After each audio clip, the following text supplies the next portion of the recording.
नमस्कार साथियों, स्वागत है आपका अभिज्ञान कोचिंग रतनगढ़ में। आज हम ग्रेड फर्स्ट और ग्रेड सेकंड में लगने वाला महत्वपूर्ण टॉपिक काव्य शास्त्र के बारे में अध्ययन करेंगे कि यहाँ से किस प्रकार प्रश्न आते हैं, क्या क्या चीज़ें पूछी जाती है, काव्य शास्त्र की उत्पत्ति कैसे मानी जाती है। चलो चलते हैं। काव्य शास्त्र, काव्य शास्त्र का अर्थ होता है काव्य का शास्त्र। अगर हम अर्थ की दृष्टि से देखें, अर्थ इसका है काव्य का शास्त्र। काव्य शास्त्र दो शब्द से मिलकर बना होता है। पहला है काव्य धन शास्त्र। इन दोनों मूल नाम से हमारा शब्द मिलकर बनकर के आता है काव्य शास्त्र। काव्य शास्त्र अत्यधिक प्राचीन है, यानी प्राचीनता रूप में दे सकते हैं। जिसे काव्य का उद्गम है वो अपन वेदों से मानते हैं और वेदों की रचना अपनी संस्कृत भाषा से होती है। संस्कृत भाषा, और संस्कृत भाषा का जो काल हमने पढ़ा था वो काल था 1500 ईसा पूर्व तक का। 1500 ईसा पूर्व का काल।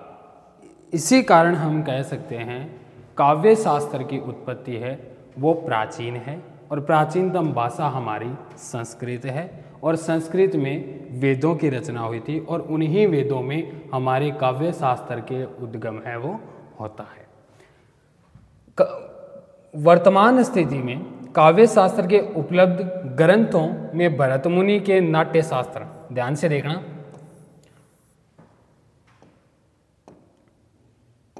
काव्य शास्त्र हम पढ़ रहे टॉपिक हैं। इसके अंदर हमारे एक प्रसिद्ध आचार्य मुनि हमें मिले हैं जिनका नाम है भरत मुनि।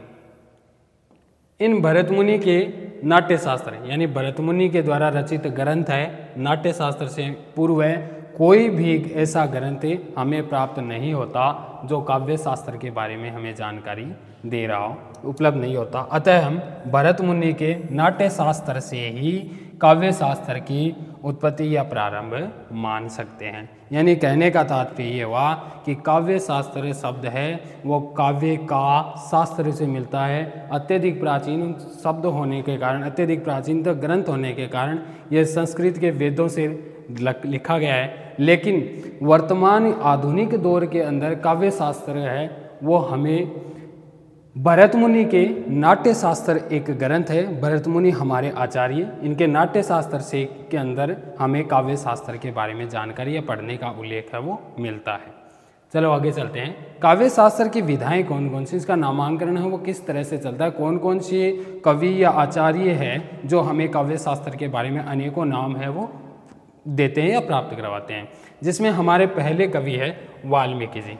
वाल्मीकि जी आप सभी जानते हो कि इन्होंने रामायण की रचना की थी, और इन्होंने बताया कि इस विधा कौन सी हो गई, हमारा काव्य शास्त्र। ये एक विधा दी थी। इन्होंने क्या क्या कहा था, रामायण ग्रंथ के अंदर लिखा था कि क्रियाकल्प शब्द का प्रयोग काव्य शास्त्र के लिए महर्षि वाल्मीकि ने कौन से ग्रंथ है,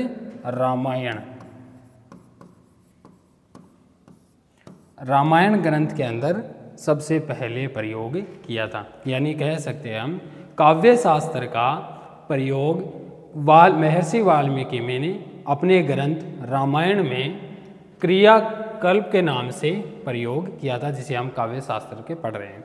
और इस क्रियाकल्प में क्रिया का अर्थ था वो थी रचना। क्रिया का अर्थ इन्होंने क्या दिया, रचना, और कल्प का अर्थ इन्होंने दिया था पद्धति या प्रक्रिया। यानी कहने का तात्पर्य यह हुआ किसी भी रचना या ग्रंथ या पदावली को अगर हम रचित करते हैं, उसका गठन करते हैं, उसे बनाते हैं, तो उसकी रचना किस तरह से होनी चाहिए, उसकी पद्धति क्या होनी चाहिए, प्रक्रिया उसके अनुरूप है वो किस तरह का बना हुआ होना चाहिए। ठीक है, आगे दिए थे हमारे दूसरे आचार्य दंडी ने। इन्होंने कहा था कि काव्य दर्शन ग्रंथ में काव्य शास्त्र के लिए काव्य लक्षणा शब्द का प्रयोग। हमारे आचार्य दंडी, इनका ग्रंथ है काव्य दर्शन। काव्य दर्शन ग्रंथ के अंदर हमें काव्य शास्त्र का नाम है वो काव्य लक्षणा मिलता है। और इसी काव्य लक्षणा को आचार्य दंडी ने काव्य शास्त्र का नाम दिया था। भामह, वामन, रुद्रट जो कि 6ठी शताब्दी से लेकर के 9वीं शताब्दी तक के आचार्य माने जाते हैं और इन आचार्यों ने सर्वाधिक लंबे काल तक काव्य शास्त्र को काव्यालंकार का नाम दिया था। यानी पूछा जा सकता है सबसे अधिक या सर्वाधिक काल या सबसे लंबे काल तक किन किन कवियों ने काव्य शास्त्र को काव्यालंकार का नाम दिया था। तो हम कवियों का नाम ले सकते हैं जिसमें भामह, वामन और हमारे आचार्य रुद्रट थे। आगे देखते हैं कि हमारे एक प्रसिद्ध कवि हुए हैं हिंदी के विद्वान जो भोजराज के नाम से, आचार्य भोजराज नाम से प्रसिद्ध है। इन्होंने अपने ग्रंथ सरस्वती कंठाभरण, यानी सरस्वती कंठाभरण किनका ग्रंथ है? भोजराज का। भोजराज ने सरस्वती कंठाभरण के अंदर एक विधा दी जिसमें काव्य शास्त्र का नाम रखा था। काव्य शास्त्र का नाम, काव्य शास्त्र रखने वाले पहले कवि है वो कौन थे? भोजराज थे। हमने पीछे भी पढ़ा था कि वो आचार्य दंडी ने अपने काव्य दर्शन ग्रंथ में काव्य लक्षणा नाम दिया। किसका? काव्य शास्त्र का। भामह, वामन और रुद्रट तीनों कवियों ने काव्य शास्त्र का नाम काव्य अलंकार दिया था। इससे पहले हमने पढ़ा था कि काव्य शास्त्र में महर्षि वाल्मीकि ने अपने ग्रंथ रामायण के अंदर काव्य शास्त्र का नाम क्रिया कल्प दिया था। इसी प्रकार से आचार्य भोजराज ने अपनी सरस्वती कंठाभरण ग्रंथ के अंदर काव्य शास्त्र का नाम काव्य शास्त्र ही रखा था। अतः हम कह सकते हैं कि काव्य शास्त्र नामकरण की पहली खोज या पहला नाम देने वाले व्यक्ति किसे माना जाता है? भोजराज को। या काव्य शास्त्र का नामकरण किसने दिया था? आचार्य भोजराज ने ही दिया था। समझ में आ गई चीज़? नोट कसते हुए चलना, लिखते हुए चलना ये चीज़ों को। अब हम पढ़ते हैं कि काव्य शास्त्र के जैसे जैसे पदावधि बढ़ती जाती है, अवधि शताब्दियाँ चलती रहती है, तो उसके अनुरूप ही कुछ चीज़ें रूपांतरित होती है। तो किन किन आचार्यों ने किस अवधि में कौन से ग्रंथ के अंदर कौन सी रचनाएं हमें प्राप्त होती हैं, चलो पढ़ते हैं। हमारे पहले मुनि हैं भरत मुनि, जो हमने पीछे पढ़ा था। भरत मुनि जिनका काल है वो ईसा पूर्व की 2री सदी का काल माना जाता है और इन्होंने नाट्य शास्त्र नाम काव्य शास्त्र को किस नाम से दिया था? नाट्य शास्त्र नामक ग्रंथ की रचना की थी। यानी भरत मुनि ने ईसा पूर्व की 2री शताब्दी में नाट्य शास्त्र की रचना की। प्रश्न भी पूछा जाता है, मेल मिलाप वाले प्रश्न आते हैं वो इसी में से आते, ध्यान रखना। दूसरे हमारे कवि हैं, आचार्य हैं भामह। भामह का काल है वो 6ठी शताब्दी का काल था। इन्होंने काव्यालंकार नामक ग्रंथ की रचना की थी। पीछे भी हमने देखा था, ये देखिए आचार्य भामह, वामन, रुद्रट इन्होंने काव्य अलंकार किसको कहा था? काव्य शास्त्र को। यानी इनके जो काव्य शास्त्र रचे गए थे उनका नाम इन ग्रंथों में अपने क्या क्या नाम दिए वो हम पढ़ रहे हैं। दंडी ने समय क्या था? 7वीं शताब्दी थी। नाम क्या दिया? काव्य दृश्य। ध्यान रखना, भरत मुनि 2री शताब्दी के कवि आचार्य रहे थे। इन्होंने नाट्य शास्त्र नामक ग्रंथ की रचना की थी। हमारे दूसरे कवि हैं वो है भामह। इन्होंने 6ठी शताब्दी में काव्य अलंकार की रचना की। हमारे तीसरे आचार्य हैं वो दंडी हैं। 7वीं शताब्दी में इन्होंने रचना की किसकी? काव्य दृश्य की। चौथा है आचार्य वामन। आचार्य वामन का समय है वो 8वीं शताब्दी का माना जाता है और इसी 8वीं शताब्दी में आचार्य वामन ने काव्य अलंकार ग्रंथ की रचना की थी। हमारे 5वें कवि आचार्य है वो आते हैं शंकुक। शंकुक का समय है 9वीं शताब्दी का माना जाता है। इनका कोई भी ग्रंथ काव्य शास्त्र में हमें उपलब्ध नहीं होता। ये मैंने इसलिए विशेष तौर करके लिखा है कि प्रश्न पूछा भी जा सकता है कि काव्य शास्त्र के ऐसे कवि का नाम बताइए या ऐसे आचार्यों का नाम बताइए जिनका कोई भी ग्रंथ आज तक हमें प्राप्त नहीं हुआ, लेकिन काव्य शास्त्र के रूप में हम उनका अध्ययन या आचार्य के रूप में हम उनका अध्ययन है वो वर्षों से करते आ रहे हैं। तो उनका नाम है शंकुक। ठीक है, आगे है आनंदवर्धन। आनंदवर्धन ने ध्वन्यालोक नामक ग्रंथ की रचना की थी। समय इनका 9वीं शताब्दी का था। तीसरे हैं कुंतक। कुंतक ने वक्रोक्ति जीवितम, ध्यान रखना, वक्रोक्ति जीवितम नामक ग्रंथ की रचना कुंतक ने की 10वीं और 11वीं शताब्दी के अंदर। तीसरे हैं क्षेमेंद्र। क्षेमेंद्र ने औचित्य विचार चर्चा, औचित्य विचार चर्चा नामक ग्रंथ काव्य शास्त्र के किसने रचे थे? क्षेमेंद्र, आचार्य क्षेमेंद्र ने। किस काल में? 11वीं शताब्दी में। चौथे हमारे इसमें है आचार्य मम्मट। आचार्य मम्मट ने काव्य प्रकाश नामक ग्रंथ की रचना की थी। कौन सी शताब्दी में? 11वीं शताब्दी में। एक बार हम इसे पुनः देख लेते हैं, फिर उन्हें याद करने की ट्रिक जो है वो मैं आपको बताता हूँ। हमारे पहले मुनि कौन से थे? भरत मुनि। ईसा पूर्व की 2री शताब्दी। ग्रंथ कौन सा था? नाट्य शास्त्र नामक ग्रंथ की रचना की। हमारे दूसरे कवि है भामह। काल कितना था? 6ठी शताब्दी। कौन सा ग्रंथ? काव्य अलंकार ग्रंथ की रचना। तीसरे हमारे आचार्य दंडी थे। दंडी ने काव्य दृश्य। काल कब का माना जाता है? 7वीं शताब्दी, यानी ईसा पूर्व की 2री सदी के अंदर हमारे एक ही कवि सामने आते हैं। वो कौन है? भरत मुनि। और भरत मुनि ने ही काव्य शास्त्र की नींव वो डाली थी, जो नाट्य शास्त्र के रूप में रखी हूँ। चौथे हमारे हैं आचार्य वामन, जिनका समय 8वीं शताब्दी का। काव्य अलंकार। चौथे पांचवें हमारे शंकुक, 9वीं शताब्दी। इन्हें याद करने के लिए आगे बताता हूँ। आनंदवर्धन, इन्होंने ध्वन्यालोक ग्रंथ की रचना की 9वीं शताब्दी में। छठे हैं कुंतक। वक्रोक्ति जीवितम, वक्रोक्ति जीवितम कुंतक ने लिखी थी। आचार्य कुंतक ने 10वीं से 11वीं शताब्दी में। ध्यान रखना है। अगले हमारे क्षेमेंद्र। क्षेमेंद्र ने औचित्य विचार चर्चा नामक ग्रंथ की रचना की थी 11वीं सदी में। और हमारे मम्मट, आचार्य मम्मट ने काव्य प्रकाश 11वीं सदी के अंदर रचा था। ठीक है, अब इसे याद कैसे रख सकते हैं? किस तरह से हम इसे याद करें, किस तरह से याद नहीं रखा जा सकता? तो पहले देखिए, एक ट्रिक बताता हूं आपको। भारत भादुआ में और शंकु आनंद कुंतक में।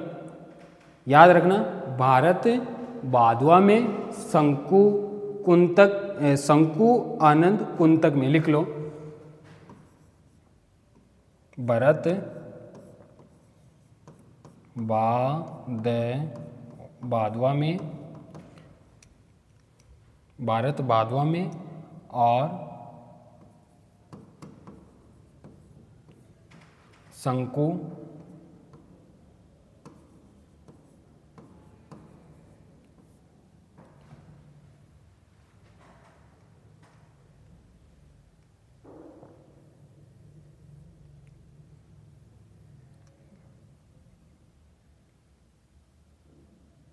शंकु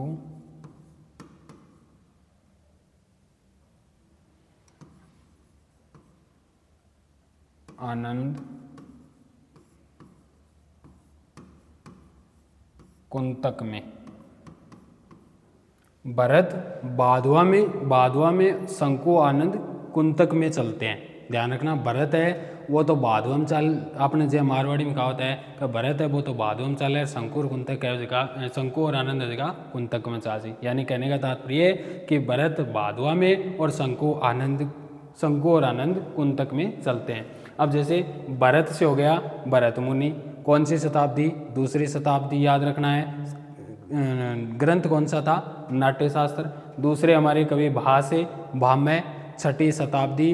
2री शताब्दी, ईसा पूर्व की 2री शताब्दी में सिर्फ एक ही कवि हुए हैं, भरत मुनि। इनका काव्य ग्रंथ नाट्य शास्त्र। दूसरा फिर 6ठी शताब्दी से प्रारंभ होता है, भासे भामह, 6ठी शताब्दी। काव्य अलंकार नामक ग्रंथ लिखा था। तीसरा हमारा दय से आचार्य दंडी, 7वीं शताब्दी थी। काव्य दृश्य नामक ग्रंथ लिखा था। चौथे हमारे हैं वा से वामन, आचार्य वामन 8वीं शताब्दी। ध्यान देखना, दूसरी सदी, छठी शताब्दी, 7वीं शताब्दी, 8वीं शताब्दी आचार्य वामन की थी। काव्य अलंकार काव्य शास्त्र को कहा था इन्होंने, काव्य शास्त्र की ग्रंथ की रचना काव्य अलंकार के रूप में की थी। फिर है शंकु से शंकुक 9वीं शताब्दी, कोई भी ग्रंथ इनका उपलब्ध नहीं होता।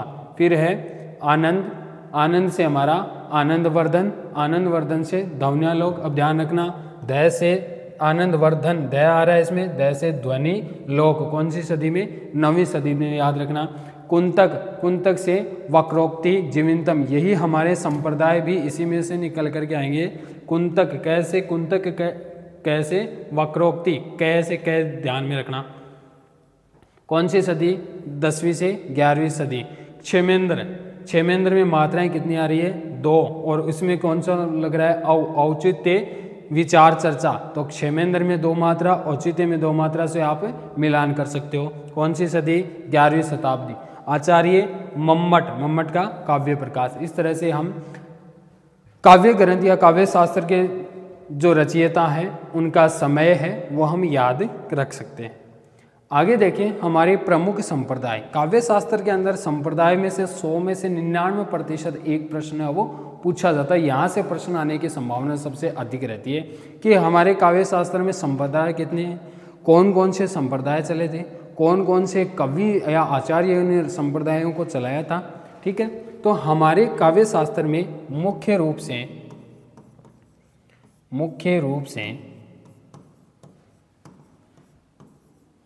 6 संप्रदाय बताए थे।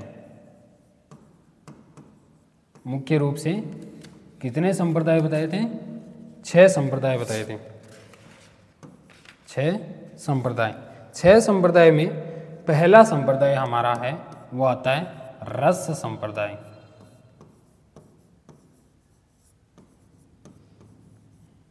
पहला संप्रदाय कौन सा था हमारा? रस संप्रदाय। नंबर 2 पे संप्रदाय है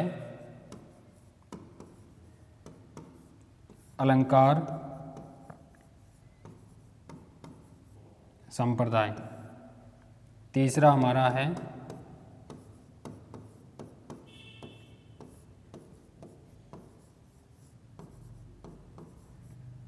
रीति संप्रदाय। 3 संप्रदाय है, रस संप्रदाय, अलंकार संप्रदाय और रीति संप्रदाय। चौथे हमारा संप्रदाय है वो हमारा है ध्वनि।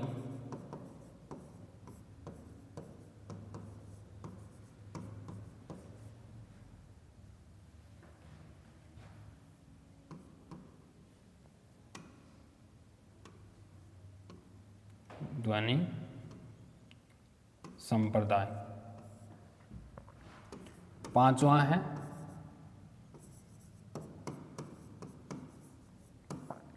वक्रोक्ति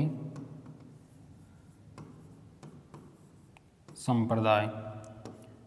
6ठा हमारा है वो है औचित्य संप्रदाय। औचित्य संप्रदाय। मुख्य रूप से हम 6 संप्रदायों को पढ़ते हैं। पहला रस संप्रदाय, दूसरा अलंकार संप्रदाय, तीसरा रीति संप्रदाय, चौथा ध्वनि संप्रदाय, 5वां वक्रोक्ति संप्रदाय और 6ठा औचित्य संप्रदाय। इसे हम याद कैसे रख सकते हैं? देखिए, रस संप्रदाय किसी भी काव्य को, गद्यांश को, पद्यांश को पढ़ते समय रसानुभूति हमें होती है। क्या होती है? रसानुभूति होनी अति आवश्यक है। और उसी रसानुभूति में हमारा पहला संप्रदाय कौन सा निकलता है? रस संप्रदाय निकलता है। रस संप्रदाय के अंदर र शुरुआत है, तो इसमें देखो रस संप्रदाय। रस कब होगा? जब किसी काव्य में शोभा बढ़ेगी या उसमें अलंकार से संबंधित कुछ वाक्य रहेंगे तो रस की शोभा बढ़ेगी। तो दूसरा संप्रदाय हमारा कौन सा हो गया? अलंकार संप्रदाय। और अलंकार संप्रदाय के अंदर रे पीछे से आ रहा है तो रे से हो गया रीति संप्रदाय। याद हो जाएगा, पहला संप्रदाय रस संप्रदाय, दूसरा संप्रदाय अलंकार, तीसरा संप्रदाय रीति संप्रदाय हो गया। चौथा हमारा ध्वनि संप्रदाय। किसी भी काव्य को ध्वनि से जोड़ते हुए चलना है तो ध्वनि संप्रदाय। ध्वनि में वह आ रहा है, वह के बाद वक्रोक्ति संप्रदाय, क्रोक्त में अंदर औ की डबल मात्रा आ रही है यानी औ आ रहा है, तो यही औ इसमें आ रहा है औचित्य संप्रदाय। समझ में आ गया, याद हो जाएगा। इससे सरल तरीका शायद ही मिले। सबसे पहले किसी भी काव्य, ग्रंथ या गद्यांश या पद्यांश को पढ़ते समय कवि या सुनने वाले या बोलने वाले पाठक या श्रोता को क्या होना चाहिए, रस की अनुभूति होनी चाहिए। तो हमारा पहला संप्रदाय है वो कौन सा हो गया, रस संप्रदाय। और रस संप्रदाय कब परिवर्तित होगा, जब उसमें अलंकार की भावना या अलंकार उसमें जोड़ा रहता है। तो दूसरा संप्रदाय हमारा कौन सा हुआ, अलंकार संप्रदाय। और अलंकार रे से रीति संप्रदाय। तो तीसरा संप्रदाय हमारा कौन सा हुआ, रीति संप्रदाय। याद रखना, मेरे साथ साथ बोलो, रस संप्रदाय, नंबर 2 अलंकार संप्रदाय, नंबर 3 रीति संप्रदाय, नंबर 4 ध्वनि संप्रदाय, नंबर 5 वक्रोक्ति संप्रदाय और नंबर 6 औचित्य संप्रदाय। ये 6 संप्रदाय मुख्य रूप से काव्य शास्त्र में रखे हैं। रस संप्रदाय, रस संप्रदाय के प्रवर्तक कौन माने जाते हैं, ये भी पूछा जाता है। तो हमारे भरत मुनि कौन माने जाते हैं, आचार्य भरत मुनि रस संप्रदाय के कवि माने जाते हैं। और भरत मुनि ने, मैंने आपको बताया था, नाट्य शास्त्र। एक चीज हमने पढ़ी थी वो 2 जगह काम आ रही है। पहला नामांकन किसने दिया, वो चीजें हमने पीछे पढ़ी थी। ये देखिए, ये हमने देखा था, भरत मुनि दूसरी शताब्दी के कवि हैं। नाट्य शास्त्र, काव्य शास्त्र की जगह ग्रंथ इन्होंने लिखा था। और वही चीज इन्होंने की रस संप्रदाय किसने दिया, तो आचार्य भरत मुनि ने रस संप्रदाय की रचना की थी। किस ग्रंथ में की थी, नाट्य शास्त्र में की थी। समय अगर पूछे तो ईसा पूर्व की दूसरी शताब्दी, ईसा पूर्व दूसरी शती, लिखते रहना। दूसरा संप्रदाय हमारा है वो है अलंकार संप्रदाय। अलंकार संप्रदाय की रचना की थी किसने, आचार्य भामन। आचार्य भामन यानी रस संप्रदाय। आचार्य भरत मुनि किस ग्रंथ में, नाट्य शास्त्र में। कब लिखा था, ईसा पूर्व की दूसरी शताब्दी में। दूसरा अलंकार संप्रदाय किसने लिखा था, भामह ने। मैंने पीछे भी आपको लिखवाया था, भामह का ग्रंथ है वो कौन सा था, काव्यालंकार। कौन सा था, काव्यालंकार। काव्यालंकार ग्रंथ की रचना या काव्यालंकार ग्रंथ किसने रचा, आचार्य भामह ने। अलंकार संप्रदाय किसने दिया था, आचार्य भामह ने।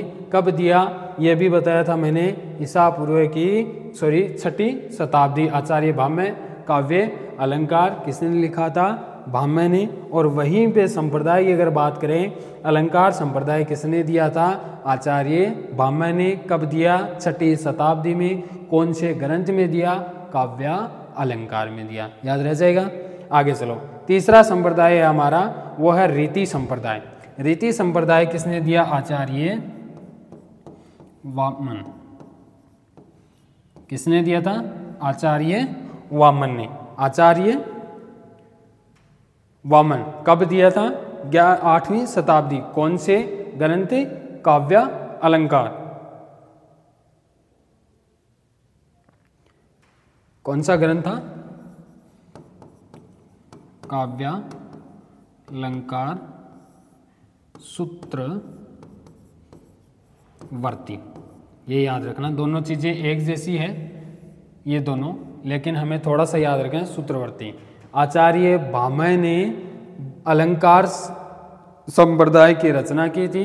कब, 6ठी शताब्दी में। कौन से ग्रंथ, काव्य अलंकार में।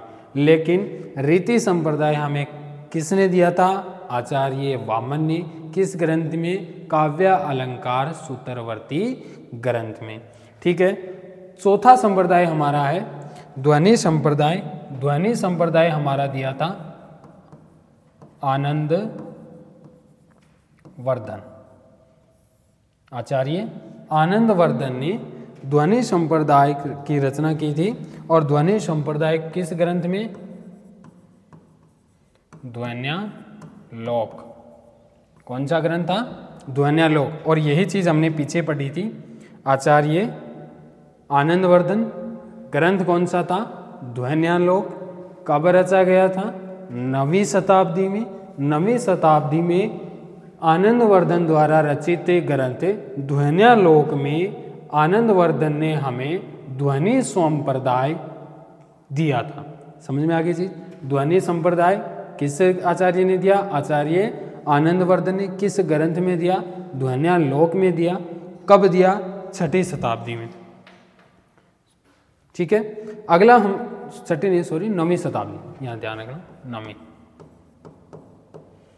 9वीं। अगला है वक्रोक्ति। और वक्रोक्ति संप्रदाय किसने दिया था? आचार्य कुंतक। यही हमने पीछे देखा था। वक्रोक्ति जीवितम ग्रंथ कौन सा था? वक्रोक्ति जीवितम। संप्रदाय कौन सा? वक्रोक्ति संप्रदाय। किसने दिया था? आचार्य कुंतक ने। कब? 11वीं से 12वीं शताब्दी में दिया था। यानी आचार्य कुंतक ने अपने ग्रंथ वक्रोक्ति जीवितम के अंदर 10वीं से 11वीं शताब्दी में वक्रोक्ति संप्रदाय दिया था, वक्रोक्ति संप्रदाय लिखा था। अब है औचित्य संप्रदाय। औचित्य संप्रदाय दिया था हमारा क्षेमेंद्र ने, आचार्य क्षेमेंद्र।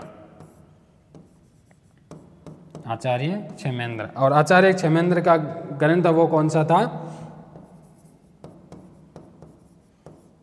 औचित्य विचार चर्चा। मुख्य रूप से याद रखने की चीज है, संप्रदाय में से प्रश्न 100 में से 99% प्रश्न पूछा जाता है। काव्य शास्त्र में कुल कितने संप्रदाय हैं? मुख्य रूप से अगर हम देखें तो 6 संप्रदाय हैं, और इन 6 संप्रदायों को हमें ध्यानपूर्वक आगे की गति में पढ़ना है। लेकिन 6 संप्रदाय कौन कौन से हैं उनका हमें अध्ययन करना है। तो 6 संप्रदाय का मैंने याद करवाया था। पहला संप्रदाय हमारा रस संप्रदाय। कैसे याद रखोगे? किसी भी काव्य को, रचना को, पद को, ग्रंथ को पढ़ने से पहले, लिखने से पहले, सुनने से पहले या सुनते वक्त हमें किसकी प्राप्ति होती है? रस की प्राप्ति होती है। तो हमारा सबसे पहला संप्रदाय कौन सा हुआ? रस संप्रदाय होता है, रस संप्रदाय। दूसरा अलंकार संप्रदाय। तीसरा रीति संप्रदाय। रस संप्रदाय किसने दिया था? आचार्य भरत मुनि ने दिया था। किस ग्रंथ में दिया? नाट्य शास्त्र में दिया। और नाट्य शास्त्र कब लिखा गया था? ईसा पूर्व की 2री शताब्दी को आचार्य भरत मुनि द्वारा नाट्य शास्त्र ग्रंथ की रचना हुई थी। दूसरा अलंकार ग्रंथ या अलंकार संप्रदाय किसने दिया? आचार्य भामे ने दिया। कब दिया? 6ठी शताब्दी में। कौन से ग्रंथ? काव्य अलंकार में। समझ में आ गई चीज? काव्य अलंकार में या आचार्य भामे द्वारा रचित काव्य अलंकार ग्रंथ, जिसमें अलंकार संप्रदाय की रचना की थी। तीसरा है रीति संप्रदाय। रस संप्रदाय, अलंकार संप्रदाय, रीति संप्रदाय आचार्य वामन ने दिया था। कौन से ग्रंथ? अलंकार सूत्रवर्ती, काव्य अलंकार सूत्रवर्ती ग्रंथ है। तीसरा हमारा संप्रदाय है वो है ध्वनि संप्रदाय। और ध्वनि संप्रदाय के अंदर किसने दिया था? यह ध्वनि संप्रदाय का